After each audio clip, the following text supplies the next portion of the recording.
It's like, I think it's almost like anything in life. Anything great takes time, and it's gonna be way harder than you think it is. It's gonna take way longer than you think it is. So don't give up, no matter what. Don't give up. If you have a vision and it's on your heart, don't lose that spark, even in the darkest days and how hard it gets. Continue to work towards it, continue to better yourself. And at some point along the way, you never know when it's gonna happen. The scoreboard's gonna turn on, and all of a sudden you're gonna look up and you're gonna have some score up there and you're gonna be winning. And the key is, though, to not give up before you kind of get that lucky break.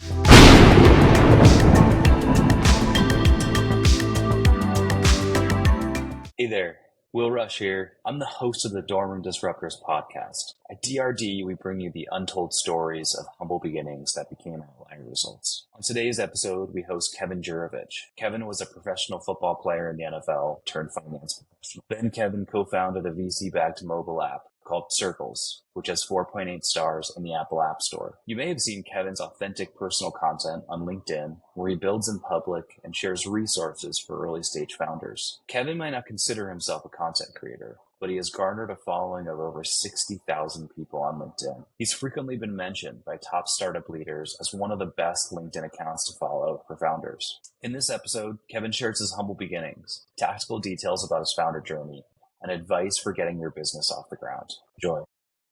This episode is proudly sponsored by the Jetson app. Jetson is the #1 most downloaded entrepreneurship app in both the Apple App Store and Google Play Store, and boasts a 4.9-star rating. Think of Jetson as the perfect co-founder with 0% equity. It helps you turn an idea into something real. Sound interesting?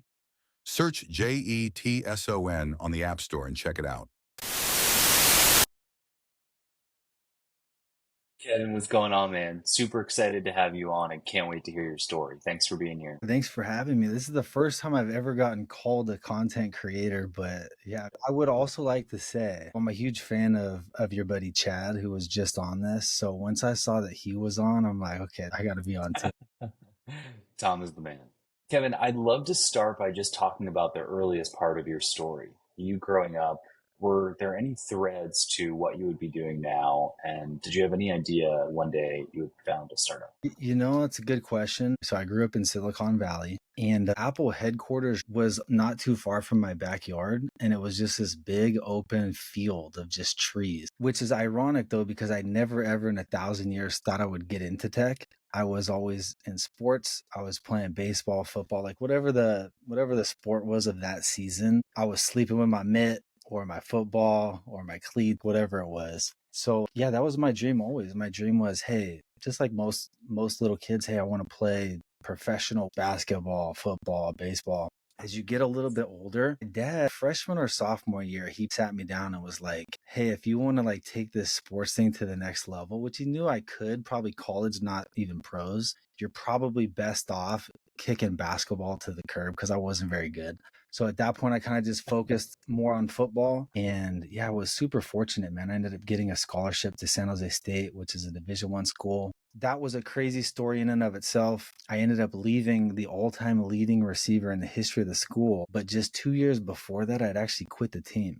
So you want to talk about like a crazy transformation. That was nuts. And then right after college, I got a chance to play for the local pro team, the 49ers. Did that for 2 seasons. And yeah, man, putting that helmet on was incredible. And I'll never forget making the team. Like my first call, I called my high school coach, told him. And then right after that, I called my dad. And that was a super special moment for me. That's crazy. It's crazy to grow up in an area, go to college and play D1 level football in that area, and then play professionally on the team in that area. That's pretty crazy. I mean, there's definitely some benefits, but there's definitely some drawbacks too. So, because, you know, I'm 23 years old.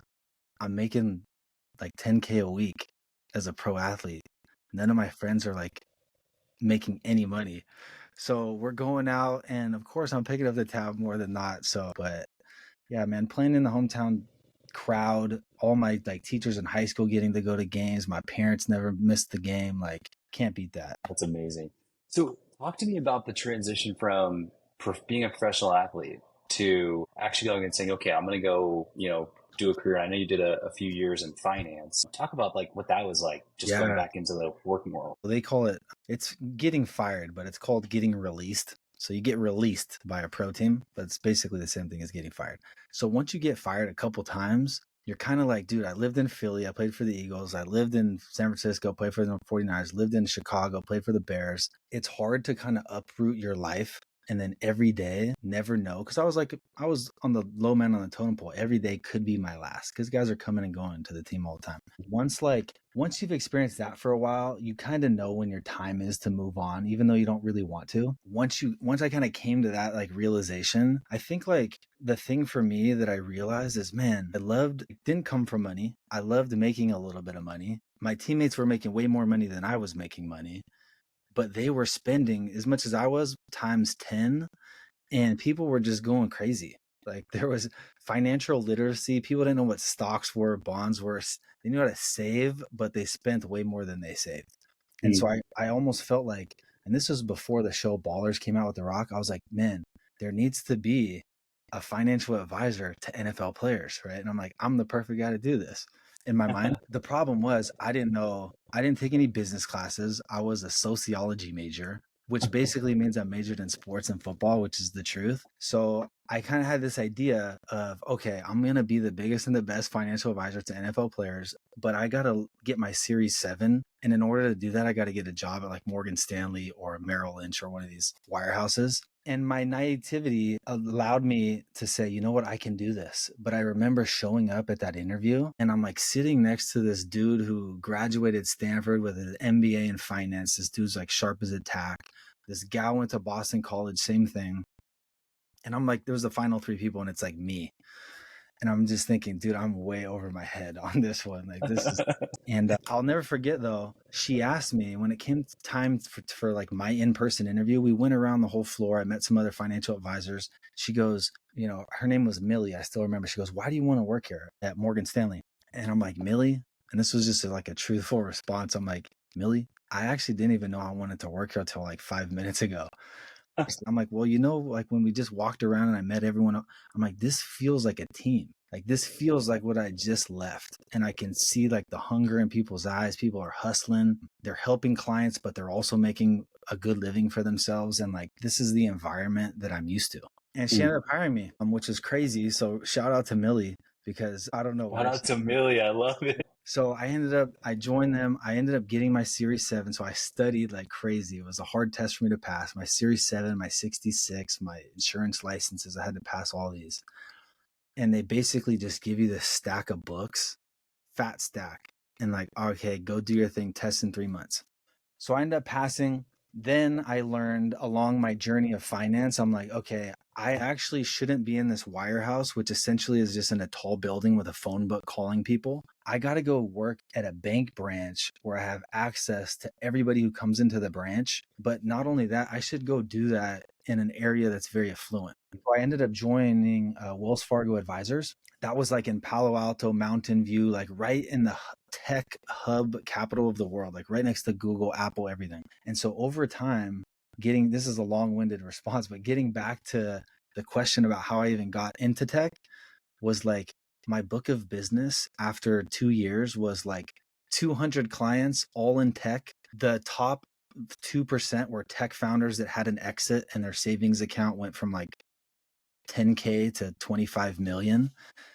I had maybe one football player, if that, right? And so like my book of business has really shifted because of where I was located from what I thought it was going to be, which was like pro football players, to realizing there's not that many of them. Plus they're just your friends. They're not going to give you their money, to founders and entrepreneurs. And like, that's really where this whole tech thing happened. Just meeting with them, realizing, man, if this person can do this, I don't even have an idea right now, but an idea will come to me. But if they can do it, I can do it. That was kind of like the vibe that I got. I love that. And did that naturally transition into like the thesis for Circles, or was it different? Man, I wish I could say that it was super thought out, but it definitely wasn't at all. It was just this. It was, I had done finance for like 5 years. I was managing a bunch of money. I was making a really good living, but I wasn't happy. And I think I think our generation is different. Like our parents' generation, they work the same job, they do the same thing. And I totally respect that. But I was trying to find something that I didn't have to love it, but I wanted to come to work every day and actually like what I did. And I got to a point where I was like, dude, I don't want to wear a suit every day. I don't want to talk about other people's finances. I'm tired of putting money in the stock market and you never know if it's going to go up and go down. And you talk about diversification every single day. That's cool, but it just wasn't for me.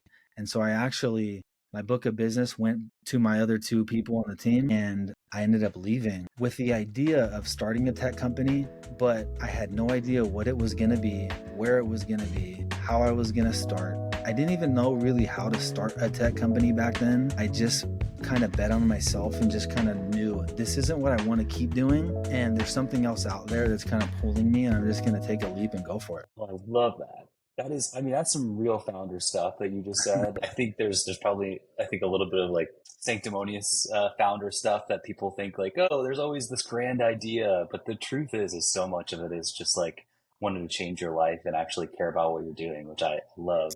Talk to me about day one, you're full time into, going forward, being a founder. Like, what do you do? Day one. Okay. So at the time, I lived in a town called Campbell, which is like probably 40 minutes south of San Francisco.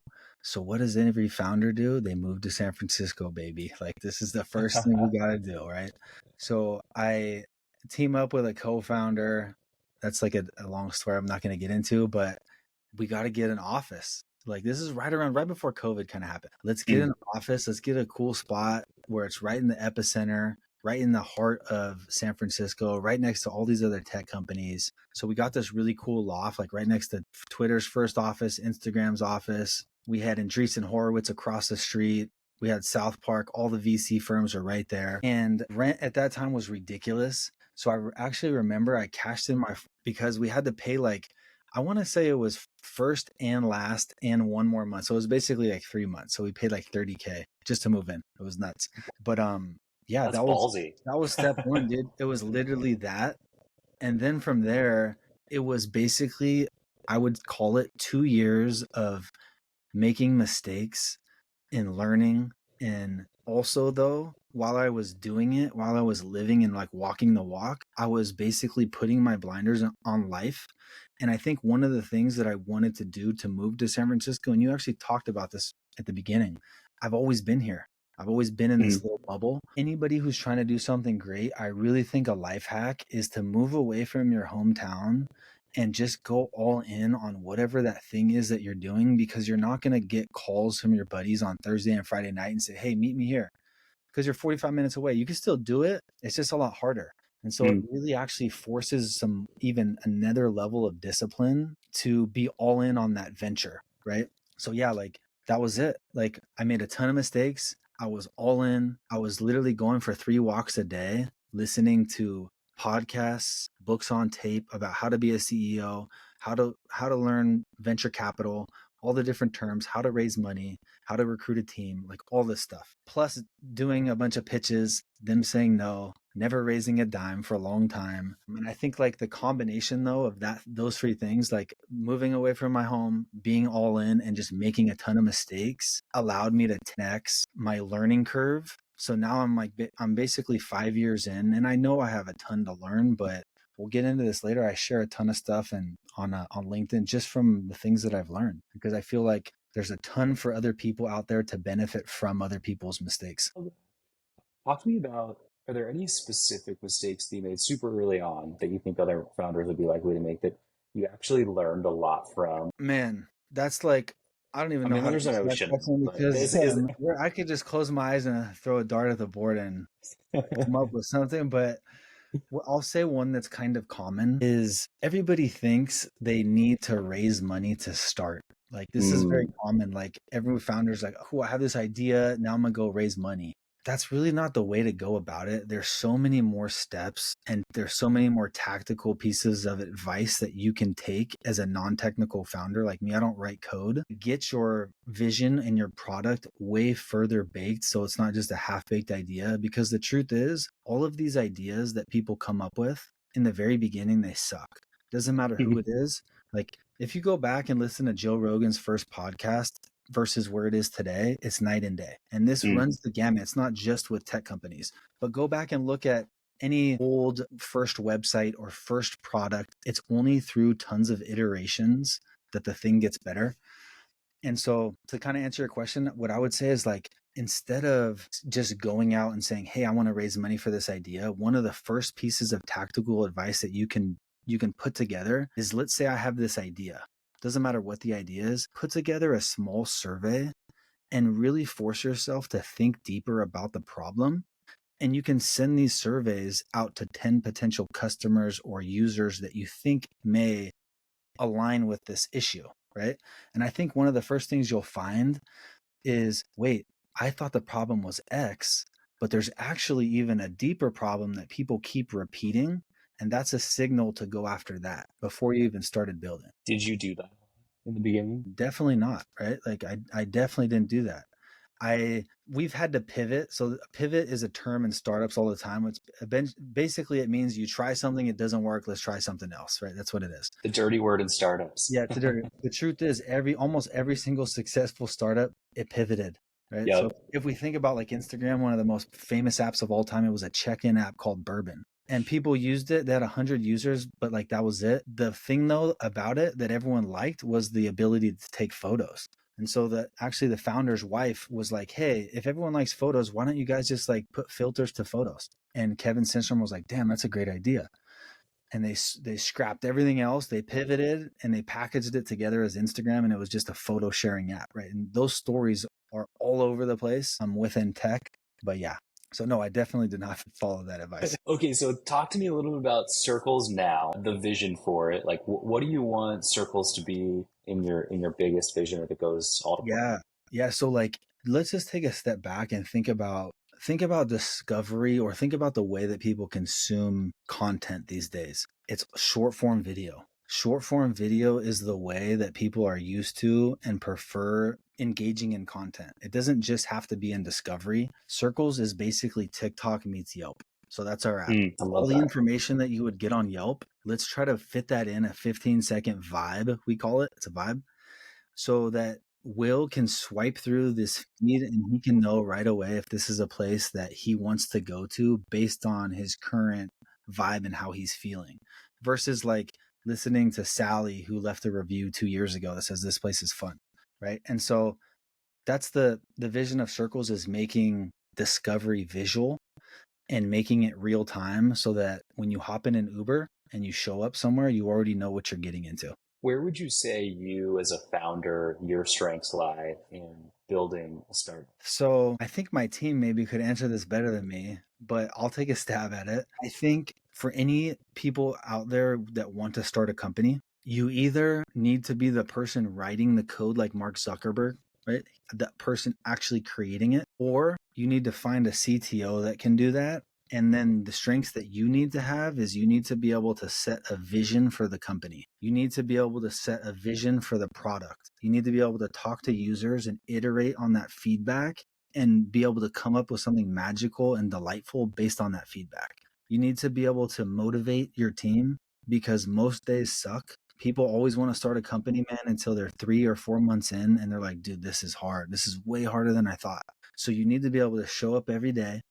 You need to be able to like set that big vision and continue to inspire folks. And then the last thing, you can't run out of money. That's big. And then one more thing, if I had to say, I said like, just bringing the right people together. Like, you're in the kitchen, you're making this soup, it's all the right ingredients, right? Like the right personalities, the right skill sets, the right talents, and being able to facilitate those things as a founder to make that really good soup, right? That people end up eating and loving. Okay, so how does LinkedIn fit into all this? And for everybody listening, Kevin has accrued a pretty significant LinkedIn following over the last year and a half. And I was taking a look through your activity, and it looks like March of last year is when you really started to post somewhat regularly. And the thesis from even the beginning to now has always been helping entrepreneurs, helping founders. Tell me a little bit about like creating content, how you decided to just start doing it, and then how it's evolved over the last year. Yeah, I think in the very beginning, I didn't know what I was going to create. And I looked at LinkedIn as literally just like this digital resume. Like, that was it. I had learned so much from my mistakes. I was living this life hardcore for like 4 years at the time.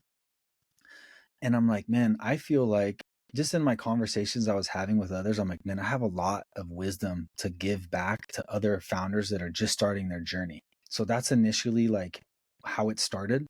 And it was purely, even on my banner photo, I think I write something along the lines of inspiring founders to do more of what inspires them. And that's it. I really want to help other founders. I want to encourage them. I want to inspire them. I want to educate them and occasionally like make them laugh, because the journey, man, is crazy hard. A lot of times we just need some direction or some encouragement to get over that hump before you catch a big break, and then all of a sudden your life can change. So like, yeah, getting back to the origin, that's all it was about. It was really about helping them. I had one goal only outside of that, which is like what any person I think that gets on a social media platform is like, let's get to 10K followers, right? Like this is like well, I don't know actually if that's common, but this is what I was thinking. Let's just keep posting good content. Let's not care about anything else other than the only metric I'm going to look at is obviously the engagement and posting good things, but I just want to get to 10K. I just want to make that a game. So it took like 6 months to get there, which is kind of a long time. And then after that, it was just like every month was like 15 more K, 15 more K, 15 more K. And yeah, I'm having a lot of fun with it. So if any founders out there that just want to learn about fundraising or startups, you can follow me on LinkedIn and send me a DM and say that you listen to this podcast, and I'll connect with you. And yeah, dude, we got to help each other out. I love it. How about let's bring it back to anybody that wants to be. First of all, do you consider yourself a content creator now? Man, I don't know. I guess maybe. I'm just trying to share wisdom, man, and just keep it rolling and not get too caught up and serious with it. But do I create a lot of content? I do. So yeah, probably. Are you creating on other channels other than LinkedIn? No, it's mostly LinkedIn. I'll post a little bit on Instagram or a little bit on X, but I'm running a company and LinkedIn is already like I'm maxed out. The thing though that I would say about anyone, and this is just an encouragement to create content. It doesn't have to be on LinkedIn. Whatever you're good at as far as content creating, or even if you suck at it, whatever platform you like most and you think you could get good at it and you want to start a company, I would encourage everybody to start creating stuff and start getting yourself, your name, your vision, your ideas out there, because it's all about getting people's attention. At some point, you're going to need to, I just give. But when we launched last month, you don't think I said, hey, by the way, I would love if you guys could check this out and download our app we just launched. Of course I did, right? We got tons of downloads. So it's like at some point, you're going to have a viewpoint. There's going to be other people out there that you'll be helping, even if it's one person. Over time, it'll get better. It'll get more polished. You'll start helping more people. And then whatever you want to launch, whatever you want to put out into the world, you're going to have a couple soldiers that they don't owe it to you, but they're going to want to help because you've been helping them. Okay. We're getting to time here, so I want to wrap this up with a question that's my favorite one. You're looking back at yourself at the beginning of this journey. So you're talking to Kevin 5 years ago. What's one specific piece of advice you haven't already given that you give yourself then? Man, it's like, I think it's almost like anything in life. Anything great takes time, and it's going to be way harder than you think it is. It's going to take way longer than you think it is. So don't give up, no matter what. Don't give up. If you have a vision and it's on your heart, don't lose that spark, even in the darkest days and how hard it gets. Continue to work towards it. Continue to better yourself. And at some point along the way, you never know when it's going to happen. The scoreboard's going to turn on, and all of a sudden you're going to look up and you're going to have some score up there and you're going to be winning. And the key is, though, to not give up before you kind of get that lucky break. And I remember just listening to your last episode. I don't remember exactly, but I remember seeing that video of Chad when he's like, "What up, council?" right? And I was just dying from day one. I didn't know some of the backstory about how that happened, but he just woke up one day, right? Saw the video, was like, "Oh shoot, somebody sent it to him. He's got 1 million views." And it was a culmination of a lot of decisions that led him to that moment to go for it, to do it. But he wasn't counting on this being the moment that changes things for him. And we all have that moment. And so, yeah, I would just encourage you. It's going to be way harder. It's going to take way longer, but keep doing it. Stay at it. I love that. All right, Kevin, thank you so much for being on today. It was awesome to hear your story. I'm sure everybody is super inspired by this. So thank you so much. Thank you so much for having me.